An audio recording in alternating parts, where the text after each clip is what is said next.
Hello and welcome to this new video on my channel. My name is Audrey and I am a knitwear designer, and this is a video presenting you the mystery KAL for this year, the Sypha MKAL mystery KAL.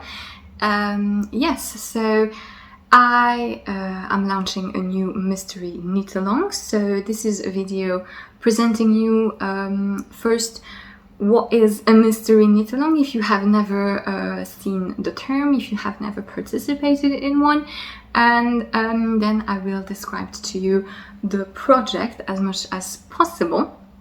So before I start, I want to let you know that the pattern for the mystery knit along, so the Sypha MKAL, is now available. I published it on Ravelry and on PayHip, which are the two stores where you can purchase the pattern.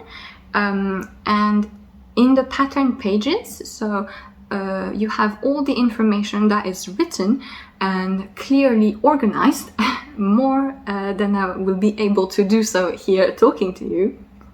And this, you don't have to buy the pattern to see this information. So in case you would like a written information about all of the specifics of this mystery knit along, you can see them on Ravelry and on PayHip. And in case I forget anything here in the video, everything will be available to read on those pages for you. So you have in the video description the link to the patterns, which are on sale now. So yes, I have put them at the reduced knit along price. And yes, so first, what is a mystery knit along, in case you are new around here, you haven't been around, or you have never seen the term or never made one. So a mystery knit along is like a knit along, so it's a small event where a lot of knitters knit together a lot. I hope a lot, where a few knitters knit together the same project.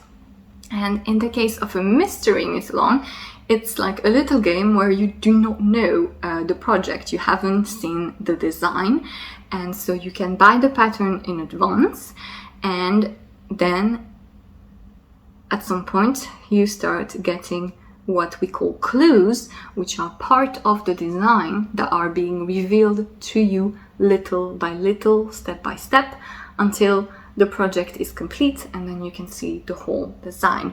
So yes, it's a game where for people who like surprises, and basically you're knitting something that you haven't where you haven't seen the full design and you don't know what's coming next. So that is what a mystery knit along is.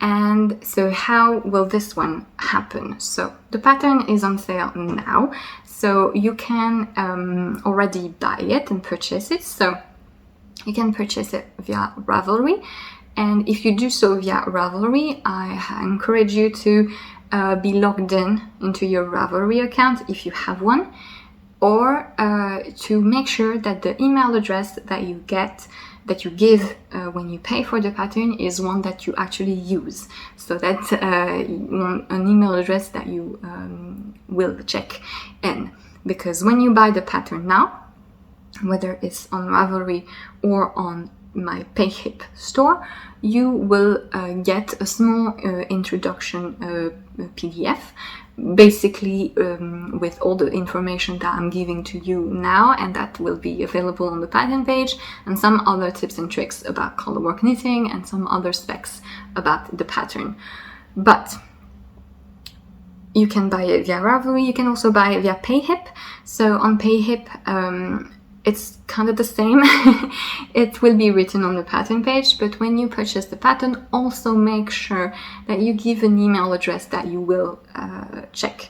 And on PayHip, you have to tick a little box that says I agree to receive product updates, and you have to tick that box when you buy patterns on PayHip.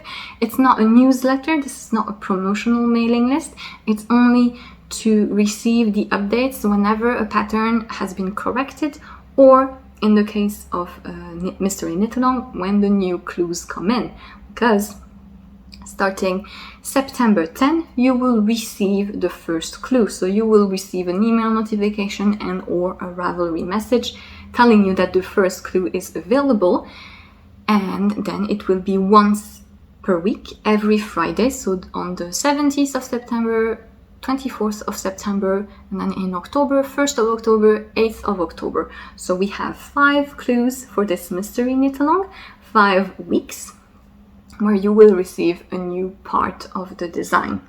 So this is kind of the schedule for this Mystery Knit Along, and until the end of the knit along, until October 14th, I have my notes here, which is why I'm looking sideways, until October 14th, where the design will be published normally and fully revealed, you can get the pattern at a discount on Ravelry.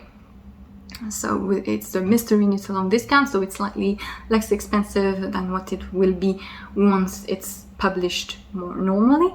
And on PayHip, it will always be at a lower price, because on PayHip I make my patterns a bit more affordable, so that people can access it a bit more easily if they need to have a little bit of a more accessible price point. And it's a pay what works system, which means that you pay a minimum price and you can change it if you want to support me more. But yes, so the Mystery Knit Along price will remain like this until mid-October. So this is the time frame so that you can purchase the pattern at the Mystery Knit Along price. So that's it for the schedule. Now let's talk a little bit about the project itself. The project is a cowl.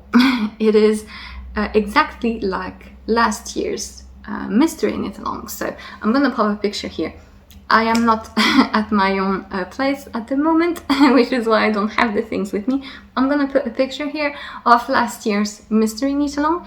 So it is exactly the same type of project. So the mystery in this Mystery Knit Along is all about the colorwork, because it is a colorwork cowl and the constructions is very straightforward and simple, and there's no change in that across the clues. So basically you will cast on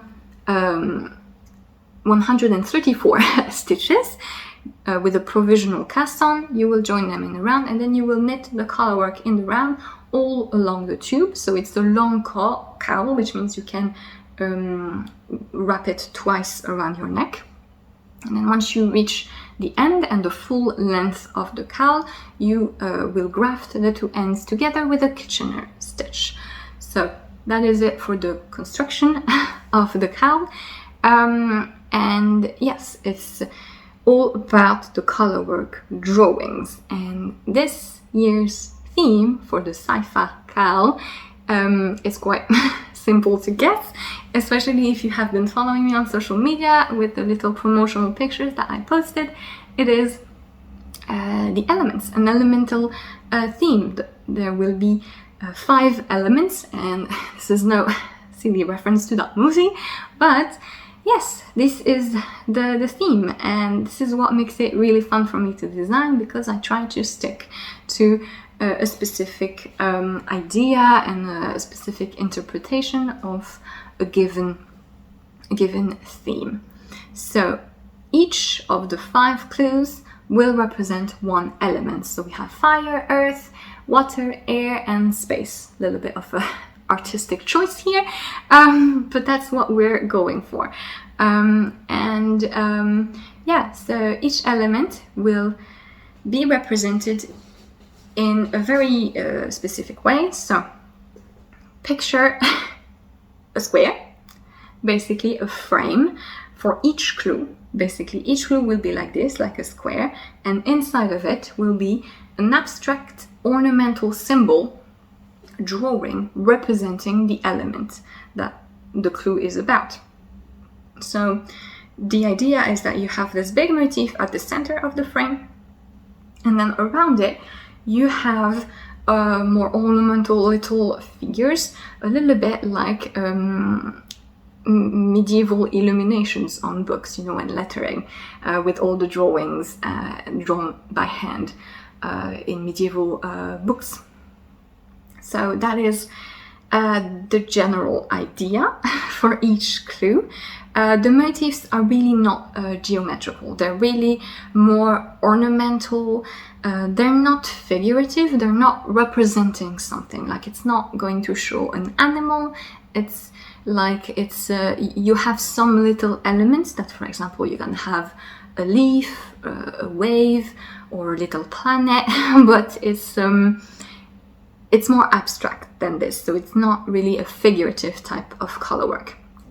To give you an idea, I have made a Ravelry bundle of a few different designs from other designers as well on Ravelry, with a colorwork motif that sort of look alike. It's a bit similar in terms of style to what will be in the cowl. So if you want to have a visual idea of what I'm trying to explain, you can find the link in the description and check that Ravelry bundle. So yes, that is the general style. Like I said, it's really not something that is minimalistic and geometrical, which means that it has a direct impact on the type of color work and how difficult it is to knit. So it's not difficult to knit. Color work is basically just stockinette, right? But so if you already have just knitted a little bit of color work, I think this will be no problem at all. And the thing is, you have to picture that it's one large motif, which is not a symmetrical thing with a short repeat, right? So if you really like this sort of neat little colorwork motif, this is not at all how it's going to be. Picture again the mystery knit along from last year, which is the page of one mystery knit along. I'm trying to compare the two. This year's will not have bands of small motif like this, right? Imagine you take one of the little motif of this last year's cowl and you just have it bigger with small motifs around, but mostly it's just that one symbol, right? So it means that you have a lot of floats to catch, basically, because you are going to have empty spaces and full spaces with your contrast color. So sometimes you will have like 15, 20 stitches skipped with one color across several rows, okay? So this is maybe the type of color work that is not the easiest to manage. It's only 2 colors per row though, so that's good, but you do have a lot of floats to catch. However, it's kind of balanced by the fact that it's a tube, right? So you will never see the inside and you will not have to deal with the inside, because at the end it will be completely closed. So you will not have access to the wrong side of your colorwork. So if you're someone who doesn't want to catch the floats at all, you will be able to with this project, no problem. And it also will work well with the ladder back technique if this is something that you like to do. I'm not super familiar with this technique because I have not tried it myself, but I looked it up and I checked because people have asked me. Basically, ladder back is a technique of creating a stitch on the wrong side of your fabric to catch your floats, basically without really catching them, and it will work really well with this type of motif. So if it's something that you like to do, that will work. But yes, like I said, it's not complicated. It's just that you will have to pay a bit more attention to the chart, because like I said, it's not so geometrical and symmetrical, and you will have some floats to catch, quite a lot.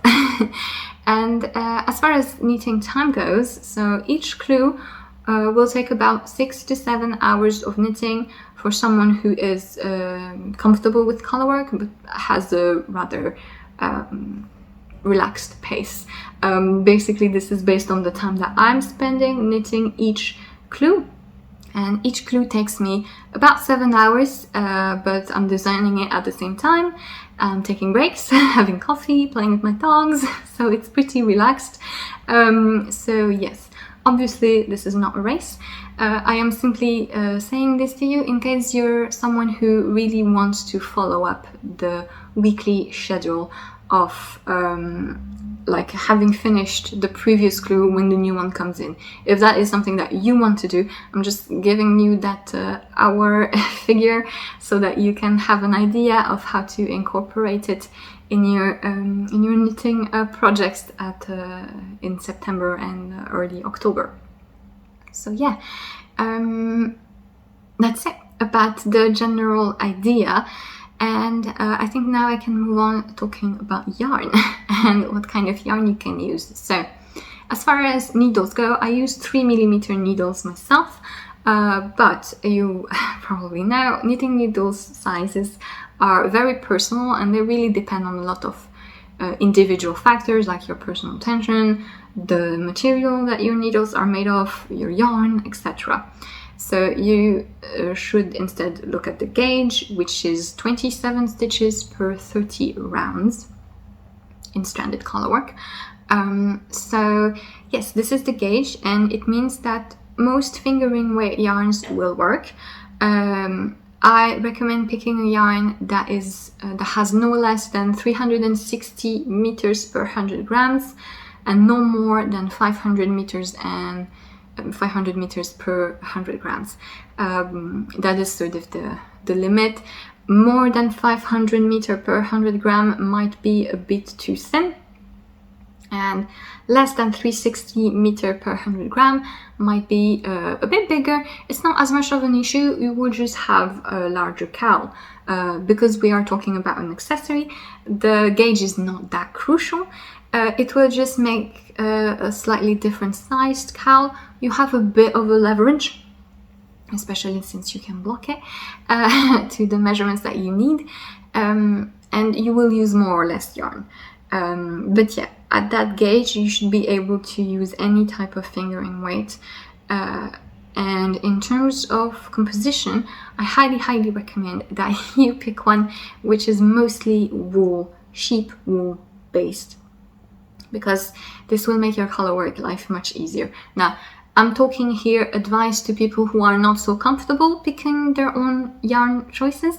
Of course, if you want to use any type of yarn that I might say is not the best, it will absolutely work if you just know how to deal with it, and it will make a lovely project. I myself have done quite a bit of colorwork using exactly what you shouldn't use, but as long as you know how to handle it, like I said, any fingering weight might work. But I'm giving advice to people who are not so sure about themselves, so, and their own choices and yarn management. So sheep wool will give you the best result. I also want to mention, because I often see people commenting on their own colorwork skill, that when you are knitting colorwork, before it is washed and blocked, it may be ugly, even if you're very good. It's not your fault, especially with a project like this. I have mentioned this in the pattern to sort of reassure people, because you may not always be handling your tension perfectly, especially if you have lots of floats to catch. And if you are using a yarn that maybe has a lot of spinning oil in it, etc., as you're knitting it, it may look very bad. It may look very irregular and not be pretty at all. And you may think that you're not a good colorwork knitter. But that is not the case. My own colorwork, before I wash it, looks awful. It looks absolutely ugly. Well, I cannot show you now because I will spoil the picture of I will spoil the surprise of the mystery knit along, but I have taken pictures to prove the difference prior to washing and after washing. So if you are, as long as you are using a sheep wool based yarn, and as long as you are knitting it loosely enough, even if it's a bit too loose, and to do this in color work, it's really easy to just stretch your stitches as you're knitting them. It will be fine. And when you will wash and block your knitting, if you are using a sheep wool base, it will bloom and it will get smoother, and you are very, very, very likely to see a really big difference and to completely forget the bad looking fabric that you had before. So yes, I'm saying this because I see a lot of knitters knitting colorwork and saying that they are not very good because the fabric is uneven. Wash it first because it makes a huge difference, especially if you're using a sheep wool yarn, like I said. Basically, yes, avoid maybe yarns that have too much silk in them, too much alpaca. If you have just a little bit of alpaca, it's really nice because it adds the bit of fluff that can fill up the gaps. But if it's too much alpaca, it might be a bit too drapey. Again, it can work if you know how to handle it. But yeah, mostly sheep wool. And if you really want the easiest of yarn to knit colorwork with, one that will make your tension handling so much easier, pick a woolen span non-superwash yarn. So the yarn I used myself is Knitting for Olive Merino. It's the same yarn that I used last year. It's a rather fine fingering weight. It's the upper end of the range that I gave you. It has 250 meters per 50 grams, and it's a pure merino non-superwash yarn plied, and it is really nice and soft. If you are not comfortable using colorwork friendly yarns because you're afraid they're too rustic for you, you're not too used to that feeling, I recommend trying this one because it is very soft and it still gives a really nice colorwork fabric. So that's it as far as the type of yarn that I suggest. Now, as far as colors, and this is where it gets tricky because this is a highly customizable project. So myself, I used 3 colors, so I'm going to pop a picture here of the colors. I used the beige color as my main color, so the background color throughout the entire cowl. I used the light purple dusty violet color as my color contrast 1, so first color contrast, the primary one, the one that is drawing the elemental motif, the square that I told you about with the abstract motif in them, the symbols.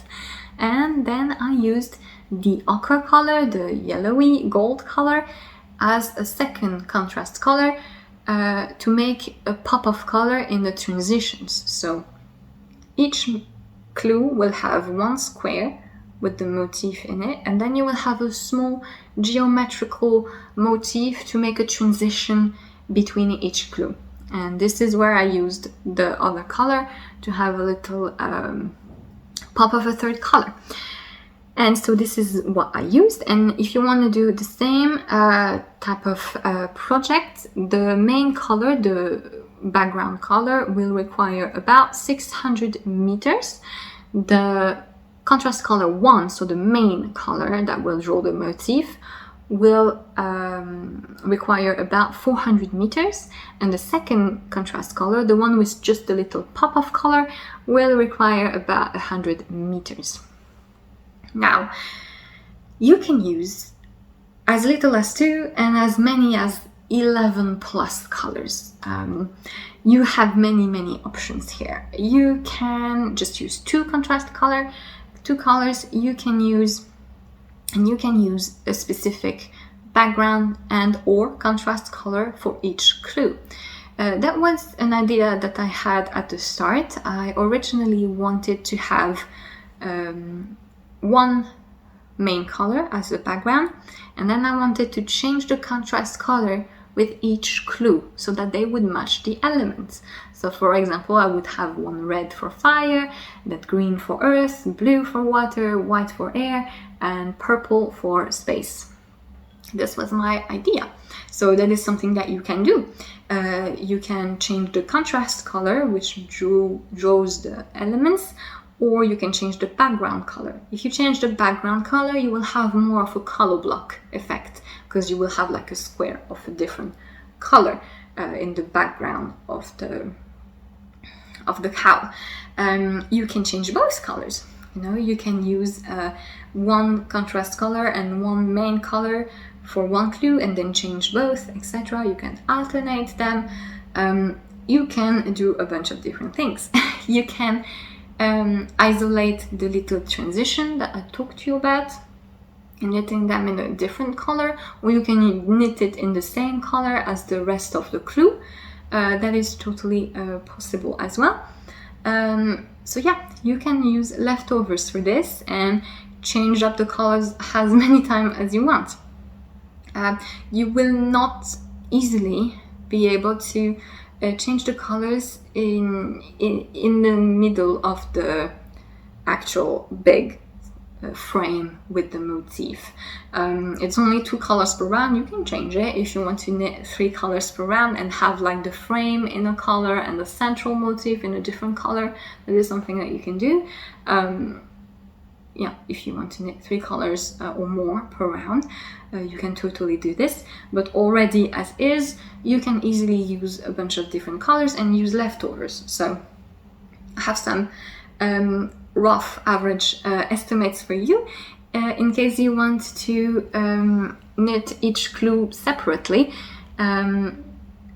Each of the elements will use approximately the same amount of yarn. I made a little buffer just in case, but each clue will require about 120 meters of main color, about 80 meters of the first contrast color, and about 20 meters of the second contrast color. So that is an idea that you can have as a guide if you want to change the color after each clue. So yes, this will also work very well with the gradient yarn. If you have one main color and then the contrast color as a gradient, that will work very nicely with this design. Basically, like I said, each clue is like a square and they are connected to each other along the entire of the cowl, but it's a small connection. It's just one fine line, so you can easily treat them separately and it will look very nice in the end. So yeah, like semi-solid or plain colors are of course easiest, but the main thing is that if you want to see the colorwork motif, you need a good contrast. How to check that you have a good enough contrast? You can take a picture of your yarn and you can put it in black and white, and if you see 2 clear different versions of gray and nuances of gray, then yeah, only 2, you can be sure that you will see the contrast, the motif enough. Now of course low contrast colorwork is really beautiful, and if that is what you prefer, it will work nicely with this design. The type of motif, like I said, is curvy type of things, and they're full enough that they will show nicely even in a low contrast setting, but that is only if you are very sure that this is the style that you want. Yeah, so that's it as far as color ideas go. I have put a Ravelry thread on Ravelry, which you don't have to participate in it, but if you want to chat with other people and share some yarn pictures and get feedback on your yarn colors, you can go there and chat with other people. And there is also the hashtag on Instagram that you can use, which is hashtag Sypha MKAL, that you can use to share pictures, to plan for your colors. So you have about 1 month until the first clue is released so that you can find your yarn. I am also available to chat with you if you need any help, any advice. any opinion about possible yarn and color choices, feel free to write to me. I will be happy to discuss this with you. And yeah, so that is how things are gonna go. Now, I do want to end by insisting on the fact that if you are not sure, after all the information in this video and that the one that's available in the pattern pages, if you're not sure that you're going to like the design, you can absolutely wait and join the mystery KAL. You have no particular rush or reason to get the pattern now if you're not totally in for the surprise thing. So if you're sure, if you have looked at the Ravelry bundle, if what I've said to you inspires you and you know that you're gonna like it, it's great.